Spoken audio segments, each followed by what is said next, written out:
সুন্দর করে তুলে ধরবো। হিন্দু, মুসলমান, খ্রিস্টান, জৈন, আদিবাসী ধর্ম নিয়ে আমরা এই পশ্চিমবাংলাকে সুন্দর করে গড়ে তুলব। 11 লক্ষ বাংলার বাড়ির লিস্ট 3 বছর ধরে কেন্দ্রীয় সরকারের, দিল্লি সরকারের কাছে পড়ে আছে, কিন্তু তারা শেখ অম্বর, ফুরফুরা শরীফ, ছাতরা বটতলায় বাড়ি। আমি কিছু রাজ্য সরকার, এমপি, এমএলএ নিয়ে কিছু কথা বলবো, কিন্তু আমি পাগলও নাই, মাতালও নাই। এরকম নাহাক করে ফেসবুকে উল্টোপাল্টা আমার নামে লিখে পেটেছে, তার জন্য আমার কোনো দুঃখ নেই। যেইটা অরিজিনাল সত্যি, যে রাজ্য সরকার যে মানুষের সাথ দিচ্ছে, সেই কথাগুলোই বলবো।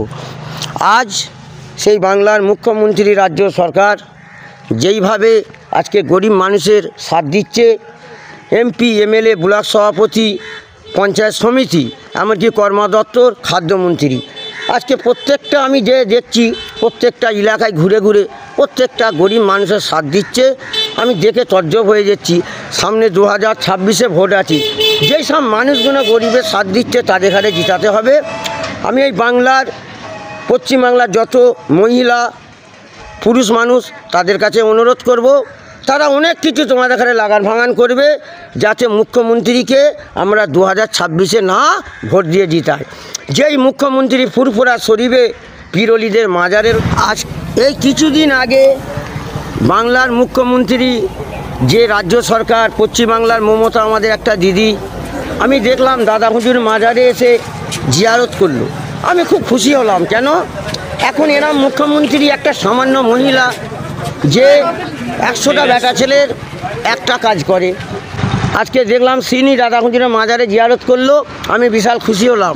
কিন্তু আজ দেখুন একটা হিন্দুসি কিন্তু এমন যে কাজ করলো, এমন সি পশ্চিমবাংলাটাকে গড়তে চায়। আমরা হিন্দু, মুসলমান সব একসাথে থাকবো, যাতে না কোনো হিন্দু কি আদিবাসী, কোনো ধর্ম, মুসলমান কাউর না ক্ষতি হয়। আমরা একসাথে থাকতে চাই। আর সারা জীবন কোনো মন্দির, মসজিদ, কোনো ধর্ম নিয়ে আমরা দাঙ্গা করবো না। পশ্চিমবাংলার মানুষরা এরম করে আমরা থাকতে চাই। 2026-এ ভোট হচ্ছে। জাঙ্গিপাড়ার এমএলএ, পরিবহন মন্ত্রী, আমি ওনার বাড়িতে অনেকবার গেছি। যে কথাবার্তা আমি বললাম ফুরফুরা শরীফের ছেলে, সেই বুঝে আমাকে ফুরফুরার ছেলে হিসাবে সেই এমএলএ, পরিবহন মন্ত্রী যেইভাবে আমায় যত্ন করলো, আমি ভাবতে পারিনি। অত পুলিশ গার্ড রেখে আমি একটা সামান্য স্যাম্পেল গরিব মানুষ, সেই বিধায়ক জাঙ্গিপাড়ার পরিবহন মন্ত্রী, তার অফিসে ঢুকতে আমার সাথে একটা আনন্দ, কত ভালোবাসার কথা হলো, আমি তজ্জব হয়ে গেল। আমি চাইবো ওই সব এমপি, এমএলএ, পরিবহন মন্ত্রী, জাঙ্গিপাড়ার বিধায়ক, এরা মানুষকে 2026-এ ভোট দিয়ে জিতাবে। এর থেকেও ভালোবাসা বেশি বাড়বে। আজ যে পশ্চিমবাংলায় যে কাজ হচ্ছে সেইগুলোও বাড়বে। রাজ্য সরকার, অনেকই গরিব মানুষ আছে, এই গরম অনেকই গরিব মানুষ স্কুলে যেতে পারছে না, তার মা বাপের সেরকম পয়সা নেই, একটা বাচ্চাকে একটা সাইকেল কিনে দেবে। রাজ্য সরকার দেখো এত আমাদের এখানে ভালোবাসে, স্যার টানে, সেই কলকাতা থেকে তার মধ্যে একটা ভালোবাসা তৈরি হয়ে যায়। হবার পরে প্রত্যেকটা কোনো ধর্ম বাঁচে না, সব দেখে একটা গরিব মানুষকে সেই সাইকেল কিনে দেয়, যাতে সেই বাচ্চা ছেলেগুলো, এই গরমকাল এসছে, যাতে হেঁটে যেতে তাদের কষ্ট হবে বলে তাদের এখানে একটা করে সাইকেল কিনে দেয় স্কুলে যাওয়ার জন্য। আজকে কিছু কিছু মানুষ রাজ্য সরকারকে জিজ্ঞেস করেছিল, আজকে এই যে লক্ষ্মী ভাণ্ডার, বিধবা টাকা আজ কেন দিচ্ছ? তুমি তো দেখে দেবে, কেন তৃণমূলের মানুষকে দেখে দিতে হবে? রাজ্য সরকার বলেছিল, তখন আমি যেটা শুনলাম, উনি বলছে তৃণমূল, সিপিএম, কংগ্রেস, বিজেপি বলে কিছু নয়। আমি পশ্চিমবাংলার মানুষকে ভালোবাসি, আমি তাদের ঘাড়ে বিধবা আইএসএল টাকা, এই বিধবা টাকা আর লক্ষ্মী ভাণ্ডার দেবো। তারপরে ও আইএসএল, ও সিপিএম করে, ও বিজেপি করে, ও কংগ্রেস করে, এরা মুখ চিনে নাই। আমি দেবো মানুষের ভালোবাসার টানে, কোনো পার্টি দেখে নাই। আমিও সেই রাজ্য সরকার যখন এই কথাটা বললো, আমি তো তজ্জব হয়ে গেলুম।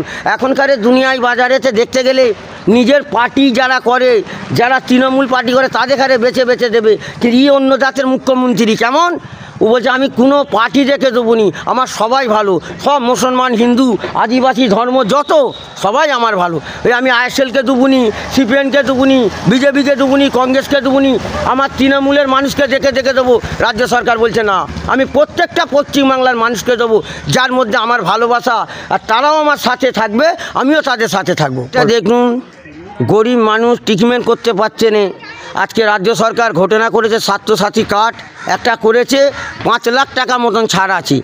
আমি এত খুশি। এমনও গরিব মানুষ আছে, ভারী রোগ এসে গেল, দেখাবার ক্ষমতা নেই, এর কাছে ওর কাছে টাকা পয়সা চাইছে, 50-100 করে টাকা দিয়ে 5 লাখ টাকা জোগাড় করতে গেলে 5 বছর লেগে যাবে।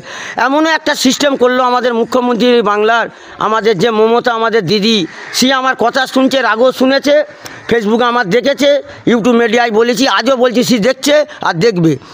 এই যে স্বাস্থ্যসাথী একটা কার্ড দিয়েছে, ওতে 5 লাখ টাকার ছাড় আছে, যাতে গরিব মানুষের উপকার হয়, তার এটা 500 টাকা ছাড়লো। এখন নাকি শুনছি সেটা 1000 কি 1200 টাকা হয়েছে। এত খুশি। হ্যাঁ, লক্ষ্মী ভাণ্ডার আর বিধবা আমি শুনেছিলাম, কেন শুনেছি কি, ঢুকেছে আমার একটা খালার 500 কার 600, কিন্তু এখন যেটা শুনছি কয়েক বছর সেটা 500, 1000 আবার 1200। আমি বিরাট খুশি। আস্তে আস্তে 2026-এ আমার মন যেটা বলছে, আমি যেটা একটা কোনো খুশবু বুঝতে পারছি, এই লক্ষ্মী ভাণ্ডার বিধবা টাকাটা আমি আশা করি এটা জানবো 1500 টাকা, 2000 টাকা 26-এ জিতার পর এটা 1500 কি 2000, আমি আরও খুশি হব। মানুষ পাওয়া দরকার আছে, আর মানুষকে মেনে নিয়ে চলতে হবে, যেইখানে সেইখানে অহংকার টিস্কিরি দেখে দাঙ্গা ফাসাদ করলে হবে না। এই আমি শুনলাম কিছু কিছু গ্রামে কলের মিস্ত্রি, তো কিছু কিছু গ্রামে আমার ঢুকতে হয়, কিছু কিছু মহিলা পুরুষ মানুষ বলছে, দাদা তুমি এত মিডিয়া ইউটিউবে বলো, রাজ্য সরকারকে একটু দাবি করো, আমার ঘরে আমি একটা চালাই থাকি, এই বর্ষা আসছে কী করে থাকবো, আমার একটা ছোট বাচ্চা ছেলে মেয়ে, তার 11 লক্ষ বাংলার বাড়ির লিস্ট 3 বছর ধরে কেন্দ্রীয় সরকারের, দিল্লি সরকারের কাছে পড়ে আছে, কিন্তু তারা 350 টিম পাঠিয়েও তারা কিন্তু করেনি। আমি আপনাদের বলছি, বাজেটে সিদ্ধান্ত নেওয়া হয়ে গেছে, ডিসেম্বর মাসে প্রথম কিস্তি তারা